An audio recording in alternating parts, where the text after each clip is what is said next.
মাওলানা সাদকে ইজতেমায় আসতে দেওয়ার দাবিতে প্রধান বিচারপতির বাসভবনের সামনের সড়কে অবস্থান নিয়ে বিক্ষোভ করেছে সাতপন্থীরা।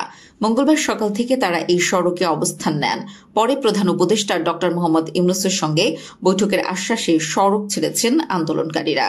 এর আগে 15 নভেম্বর লাখো মুসল্লির জমায়েত নিয়ে কাকরাইল মসজিদে জুমার নামাজ আদায় করেন সাতপন্থীরা। এদিন সকাল 8টার পর সাতপন্থীদের একটি বিশাল দল কাকরাইলের মার্কাজ মসজিদে প্রবেশ করে সেখানে অবস্থান নেন। আগামী বছর 2 পর্বের বিশ্ব ইজতেমার তারিখ ও কাদের অধীনে হবে তা চূড়ান্ত করা হয়েছে। প্রথম পর্ব 31 জানুয়ারি থেকে 2 ফেব্রুয়ারি শুরাই নিজামের অধীনে হবে এবং দ্বিতীয় পর্ব 7 থেকে 9 ফেব্রুয়ারি সাতপন্থীদের অধীনে অনুষ্ঠিত হবে।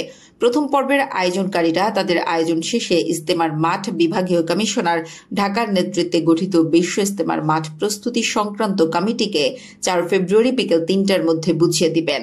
আর দ্বিতীয় পর্বের আয়োজনকারীরা 4 ফেব্রুয়ারি বিকেলে উক্ত কমিটি থেকে ইজতেমার মাঠ বুঝে নেবেন এবং ইজতেমার শেষে 11 ফেব্রুয়ারি দুপুরে কমিটির কাছে মাঠ হস্তান্তর করবেন।